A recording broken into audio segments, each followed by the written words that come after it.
All right, let's talk water. Specifically, these water filters. I learned something that will change everything for how I put water in my rig, and I want to share it with you.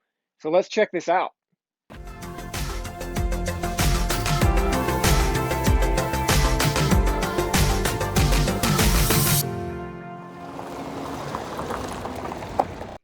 Well, since we're on the subject of water, I've got my good old paddleboard right here that we've taken out on all sorts of adventures, had a lot of fun in the past year or so using this.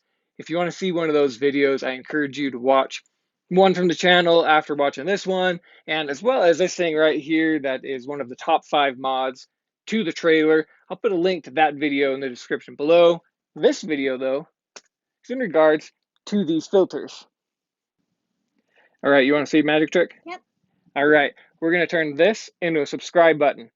That's right, I want you guys to subscribe to the channel so that you can see all the fun stuff that we have coming up this summer.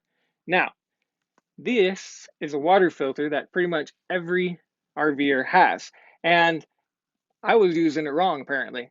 I wish I had the video from when I had this hooked up to a spigot and was just blasting water through it. Oh. Yeah, it was making a big mess, huh? Yeah. Yep, totally wrong.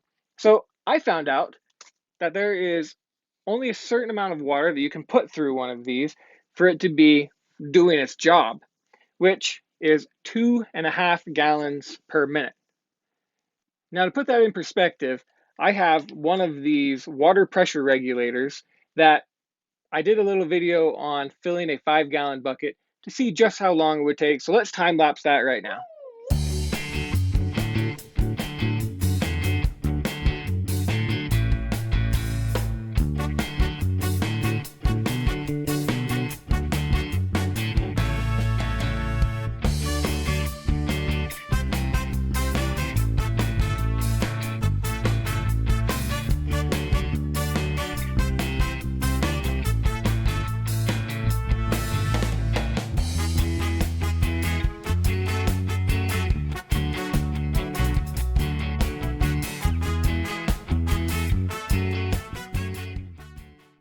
So I've got right here a response that I was able to find online that points out that 2.5 gallons per minute is where it gets to be the safe range. So I wasn't able to find anything officially from Camco on this, at least not easily anyway. No spec sheets, none of that. And that's really kind of something that's interesting from Camco that they didn't put that out there. But in order to be safe, you definitely want to put one of these pressure regulators on there. It's amazing how a lot of these campsites will have way higher pressure. All right, now that we know the gallons per minute when you're using one of these pressure regulators in conjunction with the filter, you may have noticed how I had it set up, and it's important because if you hook this up to the spigot and you have the pressure regulator on your RV side, there's a good chance that you can get a lot of pressure through here, and it's going to put that non-filtered water into your hose before it even gets to the pressure regulator. So this has an arrow on it if you're not familiar with these for which direction you want to go. I'm going to put the pressure regulator on the inlet side of the water filter. That makes sure that if that spigot has a lot of pressure coming out first, I'm not going to be overloading this filter and it's going to be able to do its job.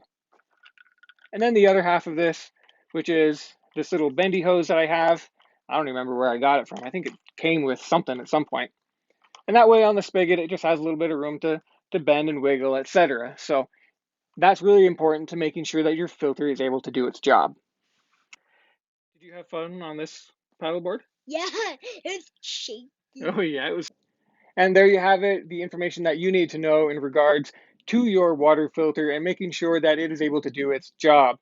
Now, if you have ever had an instance where that filter did not do its job the way you expected it to, please let me know in the comments down below. Maybe it really was just that too much water was going through and it just was not designed to do that.